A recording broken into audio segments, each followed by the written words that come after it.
Arab Emirates' trillion-dollar oil economy, a different world has always existed.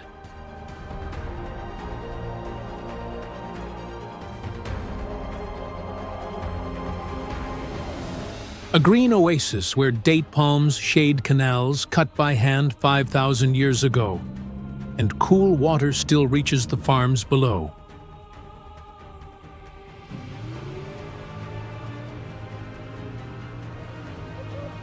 Further into the highlands, gray mountains hold Bronze Age tombs untouched. Beehive-shaped, built by people whose names no one knows. Beyond those peaks, red dunes climb like walls at the desert's edge before the land drops away into the empty quarter. Far to the north, a quiet lagoon where oysters grow beside mangroves. Here, pearl diving, once a trade that sent men to sea for months, is finding its way back. Deeper in the Abu Dhabi desert, Bedouin hospitality, coffee, dates, and camel meat, offered without condition under open sky. And Al Ayala, drums and bamboo canes move in unison, carrying the memory of old battlefields into public celebration.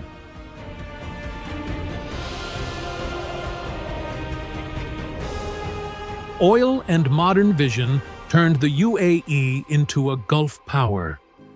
But the life that existed before the oil has not disappeared. We begin among the palms of Al Ain.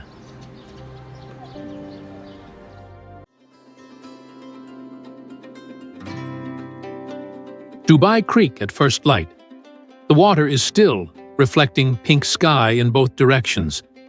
An Abra, old wooden hull, small engine trailing blue smoke, cuts across the surface and leaves two long ripple lines that take a full minute to settle.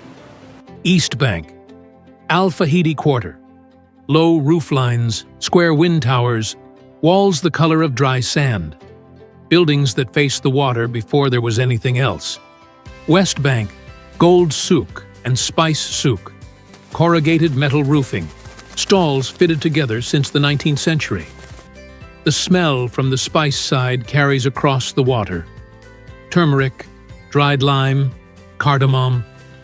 The creek itself, 8.5 miles long, 660 to 3,940 feet wide, depending on where you stand, 21 to 23 feet deep. The only natural harbor between Kuwait and Muscat, deep enough to take a loaded dhow.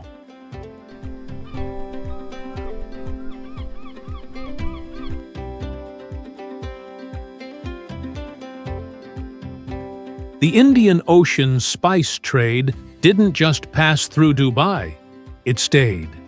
Cardamom, saffron, cloves, cargo items that became daily ingredients in a generation. Dhow captains prayed before departing. The Gulf takes boats and doesn't always return them. Maritime custom and Islamic practice arrived at the same structure independently. Commit your intentions before the crossing. The merchant Kandura absorbed what the creek brought in: Persian silks, Indian cotton, East African cloth, fabric that traveled to the port and stayed on the person.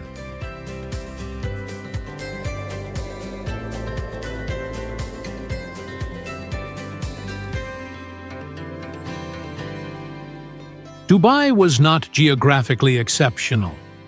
Every coastal settlement in the Gulf had access to the same water, the same winds, the same trade routes.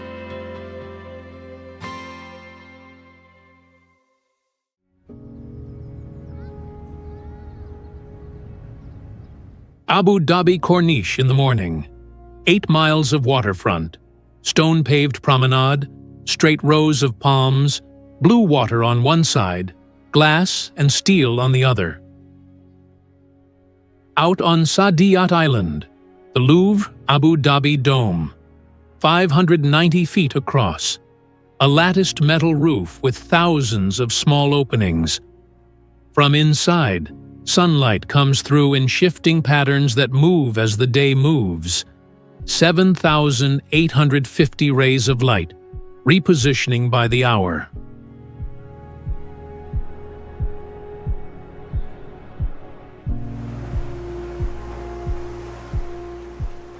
The GDP of Abu Dhabi Emirate in 2024, $308 billion. GDP per capita in 2023, $84,900, higher than the United States. 200 nationalities living in this city simultaneously. 88% of the population was born somewhere else. The national dish in the restaurants along the Corniche, mahbouz, basmati rice, slow-cooked lamb or chicken, dried lime, Gulf spices, 55 to 80 dirhams a plate. A dish engineered for conditions where nothing stays fresh. Dried lime because fresh doesn't survive the heat. Slow cooking because the protein needs to last. The logic of scarcity, served in a city of abundance. Haris during Ramadan, wheat and meat cooked down together, pulled apart. The same meal that fed pearl divers before a day's work on the Gulf. Still on every table in the city during the holy month.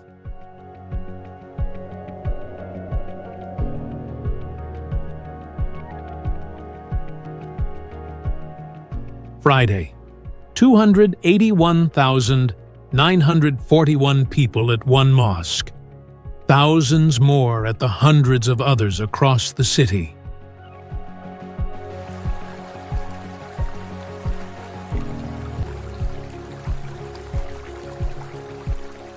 The Aflaj is still running under Al Ain.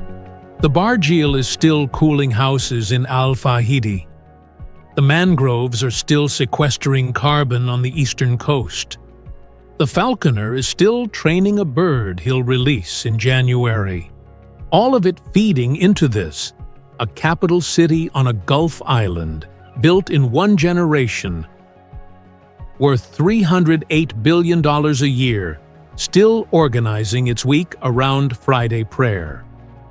90 miles north of this Corniche, there is a building so tall that its upper floors experience sunset later than the ground below. During Ramadan, residents on floor 124 must wait a few extra minutes to break their fast. The sun hasn't set for them yet. The building is holding the sun back. That floor is where we end.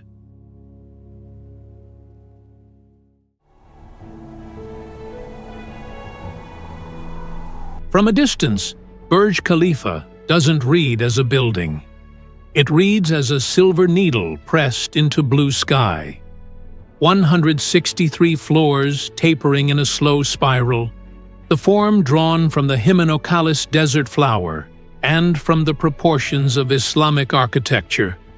The tip disappears into the upper atmosphere. You can't locate the end point. 2,717 feet. Built between 2004 and 2009. On sand. In a country with no native timber, no quarried stone, no river, no indigenous high-rise tradition. 6 years from first foundation pile to the tallest structure on Earth.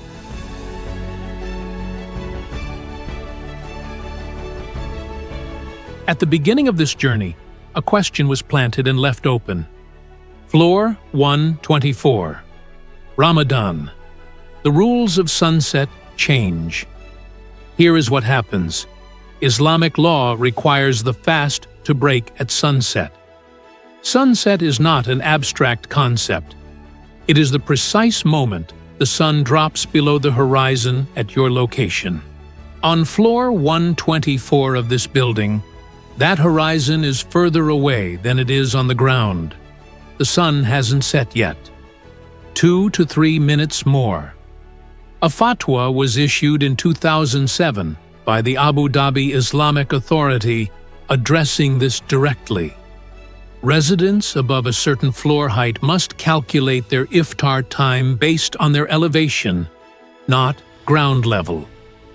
Ancient religious law applied to a building that didn't exist when the law was written. Below, a man in a white kandura and a hard hat signs off on a structural inspection. Two complete systems, religious dress, industrial safety gear, occupying the same body on the same floor.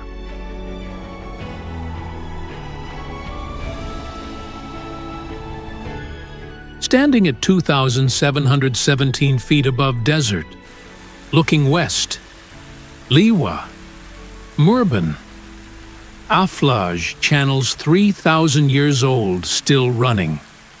Same land. Different answer every century. Always an answer.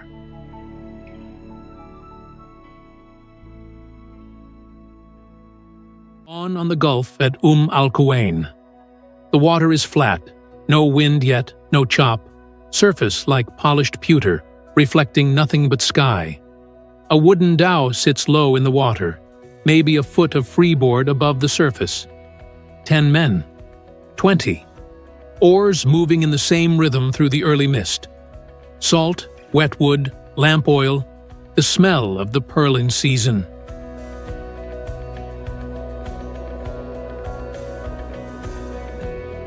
The diver goes over the side, feet first, and the weight pulls him down. 98 feet. 2 to 3 minutes of breath. Working by feel in near zero visibility, prying oysters loose by hand from the seabed. Then up. 30 seconds of air. Then down again. Dozens of times before the sun moves far enough to matter. On the dhow between dives, dried fish, dates, rice. No fire, no cooking. Food that travels and keeps. Same logic as the desert, different water.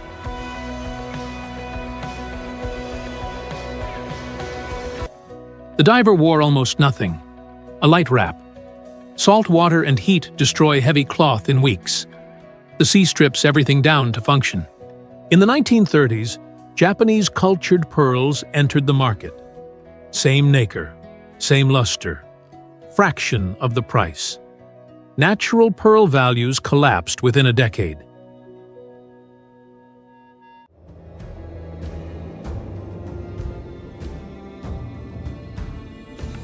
Hatta is technically Dubai. The maps confirm it, an exclave of the Dubai Emirate, surrounded on 3 sides by Oman. It looks nothing like Dubai.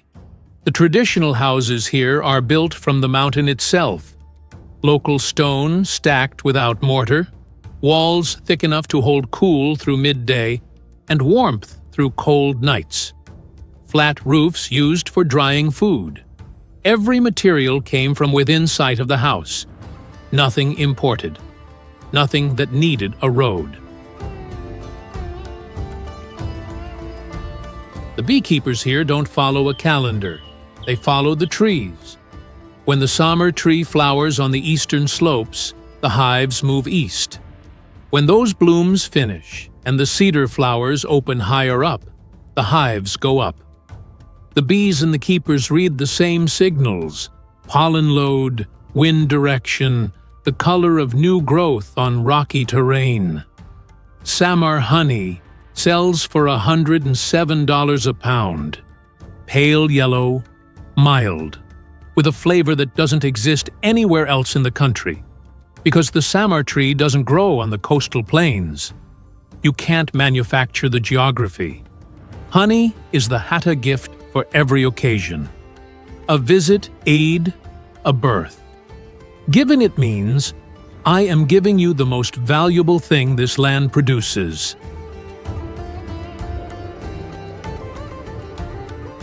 Kandura with heavier layers when the mountain nights drop. Abaya and thicker shawl. Darker fabric, heavier weave, the same silhouette as the coast, but dressed for a different elevation. Choose to stay in Hatta needs no philosophical argument. The wadi is cool. The water is clean. The honey is real. That is enough.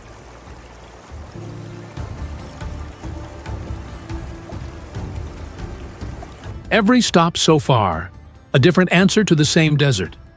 Hada chose to stay small and stay true. It is still here. 80 miles to the west, in 1902, someone asked a completely different question. Not how to survive the desert. How to make the desert irrelevant to anyone passing through. What does a port in the middle of nowhere offer that Bombay, Muscat, and Basra cannot? The answer was one line: zero taxes. Every ship in the Gulf was suddenly listening. 6,345 feet. The highest point in the UAE January mornings up here. Gray rock wrapped in mist. Air clean and cold enough to feel in your throat with every breath. The thermometer drops to 23 degrees. Sometimes lower, and sometimes snow. Real accumulating snow. 100 miles west of here, the desert sits at 122 degrees in summer. Both of those things are the same country. The Shihu built their homes into this ridge. Low stone walls, thick enough to hold heat. Flat roofs, no large windows. Not the open courtyard architecture of the coast. A different engineering answer to a different climate problem.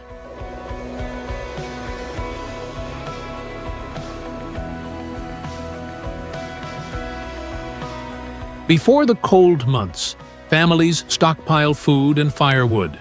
Not ceremony, not tradition, logistics. The mountain closes itself off in winter, and you either prepared or you didn't.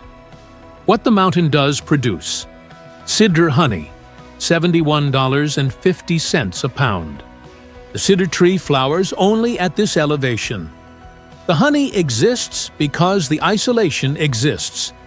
Geography creates the product and sets the price.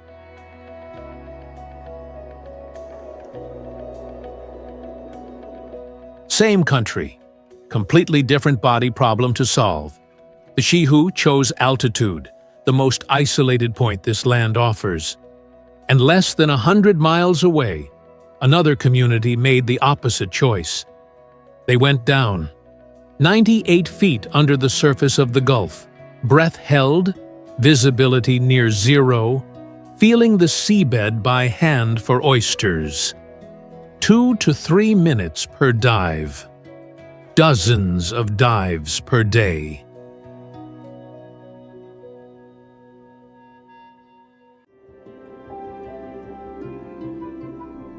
Abu Dhabi, desert at first light. Low gold sun, long shadows on flat sand. One man standing alone, right arm extended, thick leather cuffs over the forearm. On the fist, a peregrine falcon wearing a hard leather hood, completely still.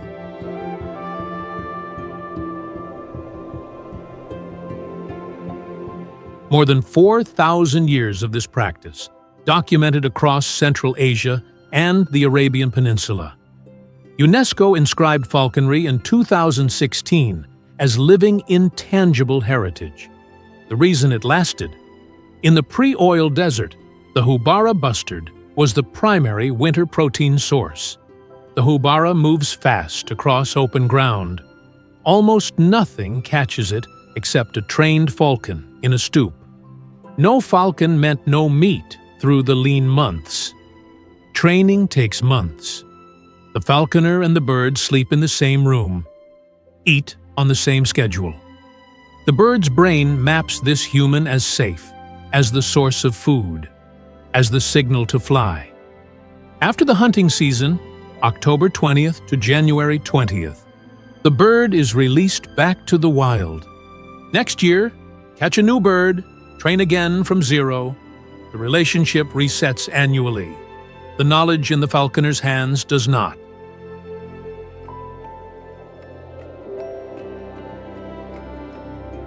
$500,000 is not the price of a bird. It is the price of 4,000 years of accumulated knowledge, about how to make the fastest animal on Earth hunt for you, compressed into one falconer's relationship with one bird that will be released back to the wild in January.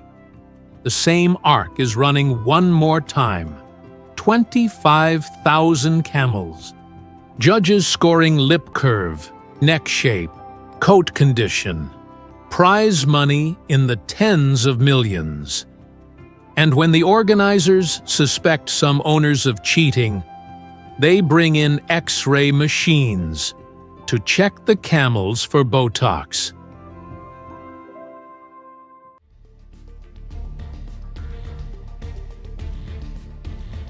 The first light at Liwa doesn't arrive. It pours. Orange, low, cutting sideways across the face of the sand. Shadows from the dunes stretch hundreds of meters west, sharp as knife edges. No wind, no sound at all. The sand here isn't white. It's deep amber, warm, almost the color of honey pulled slowly from the comb. Not the pale gold you picture. Darker, richer, far out at the edge of sight. A low, dark line of date palms, impossibly green against all that gold. That's Liwa, 60 miles from the Persian Gulf. This is where Al Nahyan and Al Maktoum were born, the two families who built Abu Dhabi and Dubai. They didn't come from the coast. They came from here, not stranded, not passing through. This was home, chosen deliberately, generation after generation.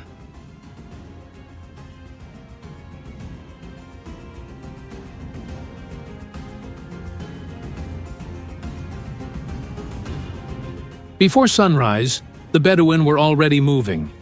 Camels relocated before 6 a.m., when the sand was still cool underfoot and the air hadn't turned. Their calendar wasn't clocks, it was temperature.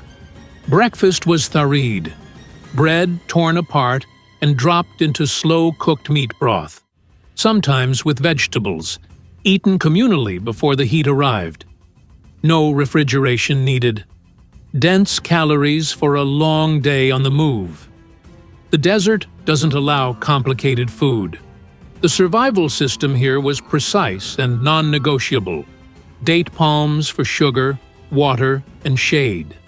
Camels for milk, transport, and social standing. One palm could feed a family through a dry stretch. One camel could carry 3 months of supplies across open sand. A family without both didn't make it through a summer. Not metaphor, literal arithmetic.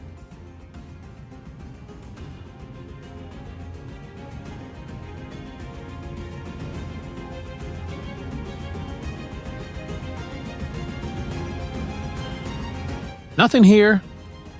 That's the outside reading. The inside reading sees something else entirely. A working home with a water system, a food system, a clothing system, a navigation system for moving through complete darkness. The families who understood these dunes didn't abandon them when the world got easier. They stayed. They built outward from here. And 93 miles to the east, someone built the oldest answer still running. A water channel carved through rock, fed by gravity alone, flowing continuously for 3,000 years without a single pump. The desert asked the same question it always asks. Let's go hear the answer.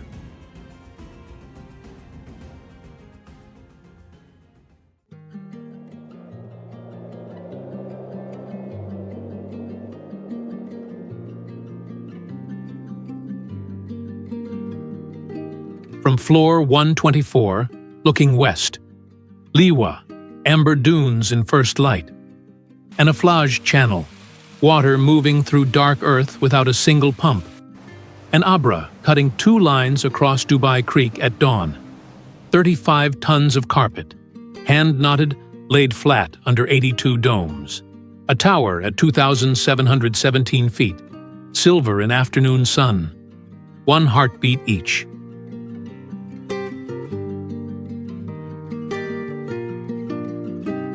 The desert didn't change. The question didn't change. Why here? Why stay? What changed every century was the answer. Water channels cut through rock by hand, pearl routes across open gulf. A port tax abolished 56 years before oil. A carpet woven by 1,200 hands from 4 countries.